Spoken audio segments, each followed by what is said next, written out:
The day my stepbrothers handed me a manila envelope across my grandfather's kitchen table and told me to sign it, I almost did. That's the part that still gets me. I was 26 years old, still wearing the same wrinkled button-down I'd had on since the funeral 2 days before. And I was so hollowed out by grief that I would have signed almost anything just to make the rooms stop feeling the way it did. Heavy, like the air itself was pressing down on my chest. My grandfather's name was Earl Dupree. He'd spent 43 years running a small but profitable lumber supply business out of Beaumont, Texas, and when he died of a stroke on a Tuesday morning in October, he left behind a company worth somewhere in the neighborhood of $4 million, a house on Magnolia Creek Road, and me, his only biological grandchild, the son of his daughter who'd passed from cancer when I was 9. He also left behind my stepfather's 2 sons from his first marriage, Blaine and Court. Technically my stepbrothers, though we'd never been close. Blaine was 34, the kind of man who wore a blazer to a barbecue and spoke in terms of moving forward and optimizing outcomes. Court was 31 and mostly just did whatever Blaine told him to do.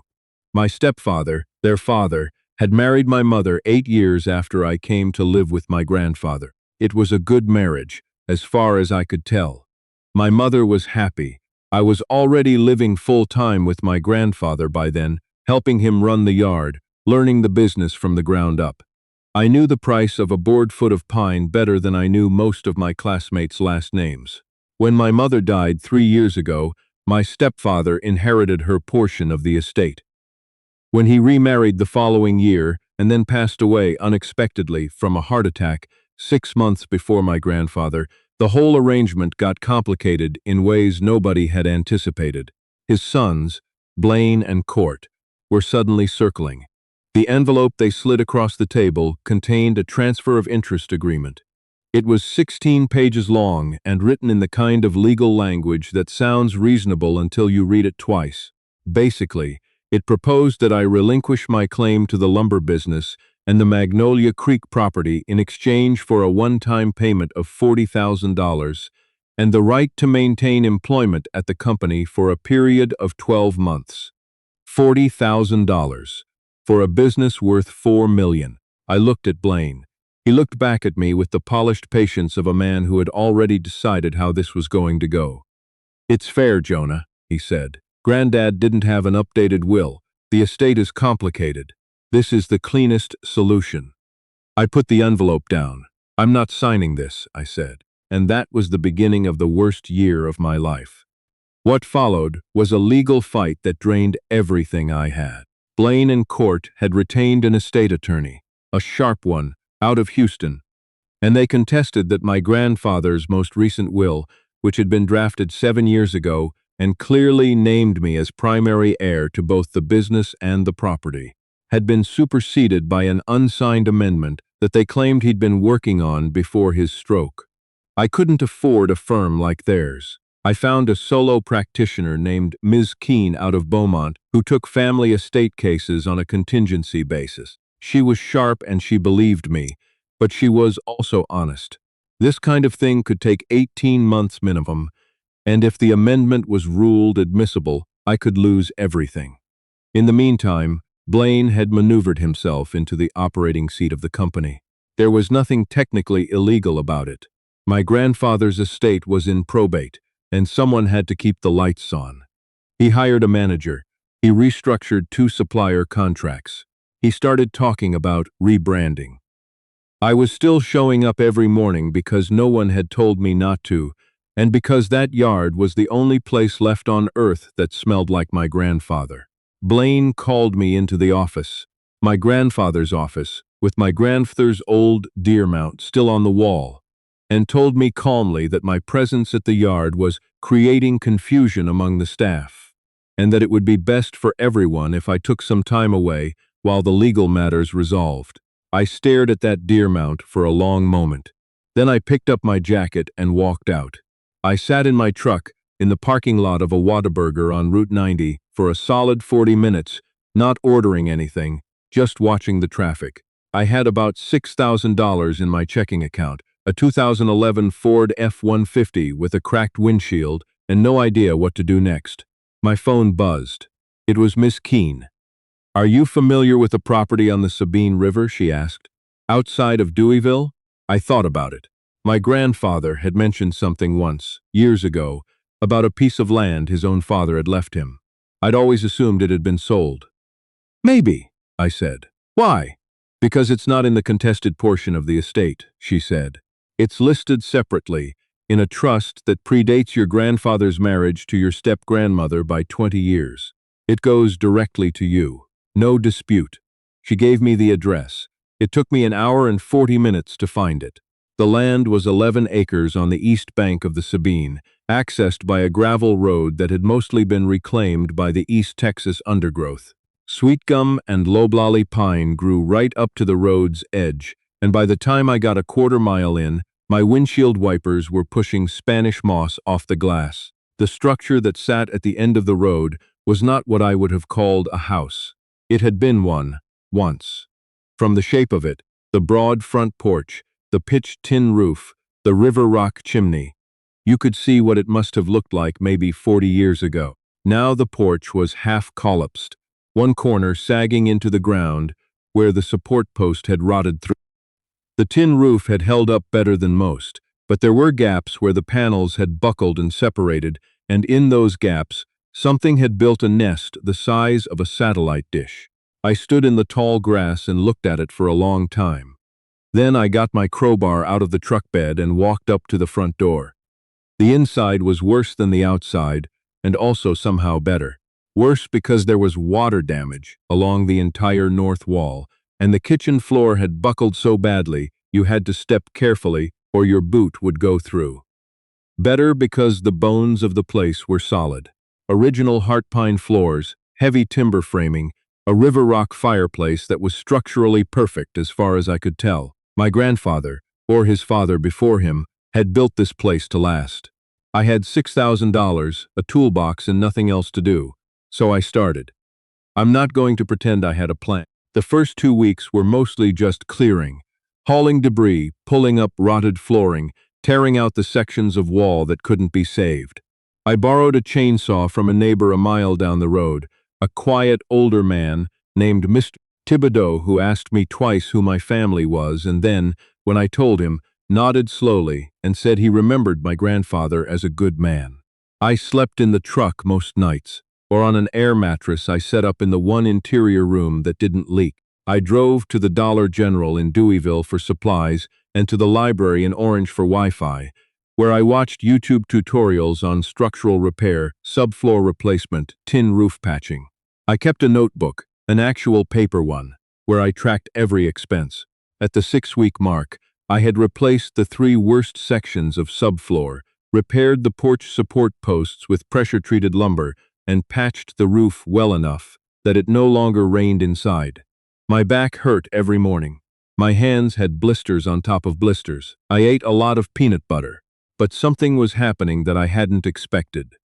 The work was making me feel like myself again, not the hollowed-out version of me that had sat in that Whataburger parking lot. The version that used to show up at my grandfather's yard at 6 in the morning because I wanted to, not because I had to. The version that knew how to fix things. My grandfather had taught me that. He'd always said that there was a kind of thinking you could only do with your hands busy, that the brain worked differently when the body was occupied. I was starting to understand what he meant. The fireplace room.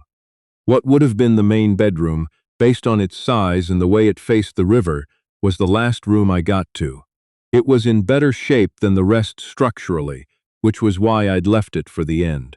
The flooring was tight, the walls were dry, and the river rock fireplace dominated the whole south end of the room with the kind of presence that made you stop and just look at it. I was planning to make this room my main living space once I got the rest of the house functional. I'd been thinking about it for weeks, which wall to put the bed against, whether to restore the original wood trim or replace it. That's when I noticed the east wall. I noticed it because of the baseboard. I'd been pulling up the original baseboard trim throughout the house to assess what could be saved, and in every other room it came away from the wall the same way, painted over, nailed tight. a few coats of old latex holding it to the plaster. In the east wall of the fireplace room, when I wedged my flat bar behind it, the trim came away too easily. Not like it was poorly attached, more like it had never been fully secured in the first place. I crouched down and looked at the gap where the baseboard had been. The wall cavity behind it was hollow, not the normal insulated hollow of an exterior wall. A different kind of hollow, air moving, space, like the wall was housing something. I went back to my truck and got my stud finder. The east wall of the fireplace room was framed normally from the interior face, but it was 14 inches thick where it should have been 6.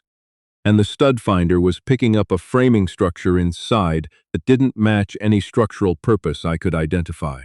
Somebody had built a room inside the wall. Not a room exactly. More like a cavity, maybe 3 feet deep, the full width of that east wall, which was probably 16 feet, sealed on all sides with pine planking. You'd never know it was there unless you were specifically looking for it, and even then, you'd have to know what to look for. I stood in the middle of that room for a long time with the stud finder in my hand, not moving. Then I picked up the crowbar. Getting in took the better part of an afternoon. I didn't want to do unnecessary damage, both because I was learning to be careful and because some part of me already understood that whatever was in there had been put there deliberately, and I wanted to treat that with some respect. I found the access point eventually. A section of the interior wall planking near the north end that was attached with wood screws instead of nails, painted over to match the rest. It came away cleanly once I found the right angle. Behind it was a space about 3 feet deep and 10 feet wide, floored with the same heart pine as the rest of the room. Dry. Clean. Whatever moisture had gotten into the rest of the house hadn't reached this space. Inside, there were 4 things. A metal lockbox, olive green, the kind you used to buy at hardware stores before everything went digital. Maybe 18 inches long, 10 wide. A wooden crate, the old kind, slatted, with the name of a fruit company stenciled on the side, containing what appeared to be glass mason jars sealed with paraffin wax. A canvas roll about 2 feet long tied with a leather cord, and an envelope, letter-sized, sealed with red wax pressed with a thumb. The envelope had my grandfather's name on it. Earl, just that. In handwriting I didn't recognize. I sat on the floor of that room with all 4 items in front of me and didn't open anything for probably 20 minutes. I know that sounds strange, but there was something about the moment that required sitting in first, not rushing through. I opened the lockbox last, but let me tell you about the canvas roll first, because that's where the story actually starts, the part that explains everything. The canvas roll contained documents. Legal documents, mostly, along with several photographs. The documents were property surveys and deed records going back to the 1940s, and they told a clear history. My great-grandfather, a man named Horatio Dupree, had originally owned not 11 acres along the Sabine but 63. The other 52 acres had been transferred, sold technically, but the purchase price listed was $1, to a man named W.C. Aldridge in 1958. The photographs showed my great-grandfather standing next to a man I didn't recognize, signing a document at a table. Both men were expressionless. One of the photos had been annotated on the back in cramped handwriting, forced, Aldridge banknote, no choice. W.C. Aldridge. I pulled out my phone and searched the name. Aldridge Timber Holdings, a company that had operated in southeast Texas from the 1950s through the 1980s, when it was dissolved and its assets absorbed by a larger regional conglomerate. Current ownership of that conglomerate's successor entity, the Aldridge Pennington Group, a private holding company based in Beaumont. I sat there with that photograph in my hand, thinking about my grandfather's lumber business, about where it had started, about who had been operating in the same market for decades, about Blaine and Court, who I was pretty sure I'd heard mention the Aldridge Pennington name in the context of a potential strategic partnership. Then I opened the lockbox. Inside were 12 bearer bonds, municipal bonds, state of Texas, issued in 1962 in denominations of $25,000 each, $300,000 face value, but bearer bonds from that era, depending on their specific terms and accumulated interest, could be worth significantly more. I didn't know the exact figure sitting there on the floor. I found out later. I'll tell you in a minute. The sealed envelope, the one addressed to my grandfather, I opened carefully, sliding my thumbnail under the wax. It was a letter from my great-grandfather, dated 1971, 2 years before his death, written to his son Earl, with instructions to open it only when the time is right, or when the family is threatened. The letter explained everything. The forced sale of the 52 acres, the method Aldridge had used, a fraudulent banknote that my great-grandfather could neither afford to fight nor legally prove was fabricated, the cash in the wall, which had been assembled over years as protection, the bonds purchased slowly, the documents collected, the photographs taken at risk, evidence and resources both, hidden in a place Aldridge could never find them because he'd never known the river property existed. It had always been held in trust, transferred privately, never recorded under Horatio Dupree's name in any of the county filings Aldridge had access to. I cannot fight this man, my great-grandfather had written, but you will be able to, or your son after you. The truth doesn't expire. My grandfather had found the cash, he'd known it was there, and he'd left it for me, in the one piece of property that was protected, the one that couldn't be taken. He'd known, somehow, that I would end up here. I called Miss Keene the next morning. She came out to the property 2 days later with a colleague who specialized in historical property claims and a contact at the State Attorney General's office who had been building a case against the Aldridge-Pennington Group for an unrelated matter involving fraudulent timber rights transfers from the same era. The bonds were authenticated. Their current value, including accrued interest and applicable state redemption terms, just over $800,000. The property documents from the canvas roll were, according to Ms. Keene's colleague, potentially the most clearly documented case of forced rural land transfer from that period she had seen in 15 years of practice. It took 4 months from that day for the legal situation to shift, not overnight, not like in a movie.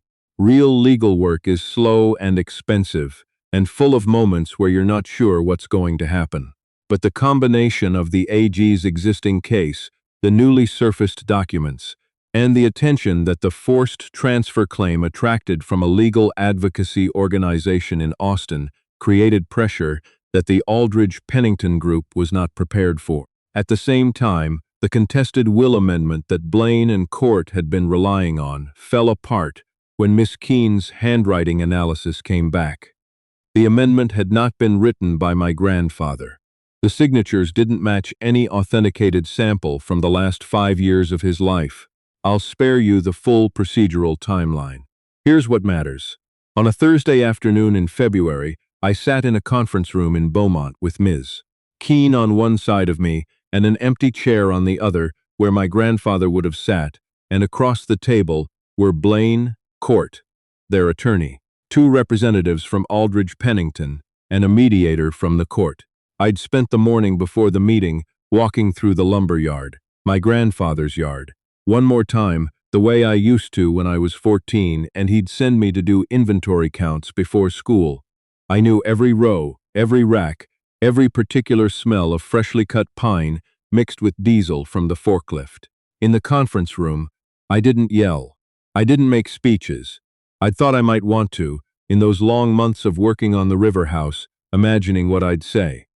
But sitting there in the actual room, I mostly just felt tired and clear.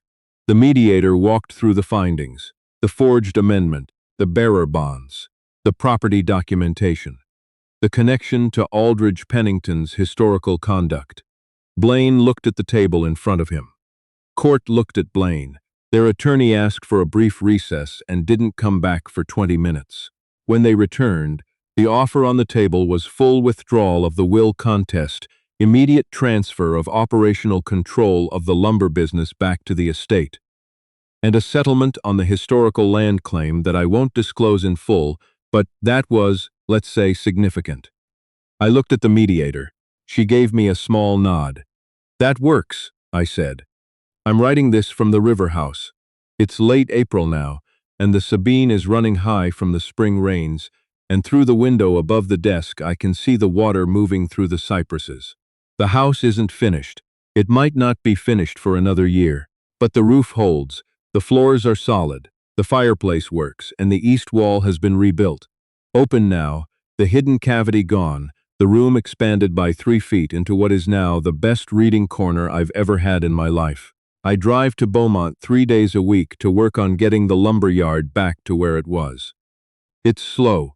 Blaine's manager made some decisions I have to undo, and 2 of the long-term employees left while I was gone, and supplier relationships take time to rebuild. But the people who stayed, the ones who'd been there before I was born, the ones who remembered my grandfather, they showed up the first Monday I came back, and one of them, an older woman named Mrs. Prentice, who'd been running the front office since 1998, handed me a cup of coffee and said, "Glad that's settled." That's the thing about the people who knew my grandfather. They didn't need the full story. They just needed to know that the right thing had happened. There's a photograph that my great-grandfather took, the one of him signing the document, looking expressionless at the camera. I had it framed. It hangs in the entryway of the river house, which is technically the first thing I see every morning when I walk in from the porch. I put it there because I want to remember what it cost. Not just for me, for him, for the years he carried that without anyone to tell it to, sealing it up in a wall because there was no other way to keep it safe. He never got justice. Not in his lifetime. The thing he'd built and protected and hidden away in a river house, nobody knew existed, sat undisturbed for decades. Waiting. My grandfather found it and held it. And when the time came, when the family was threatened, just like his father had written, he made sure I would find it too. The truth doesn't expire. He was right about that.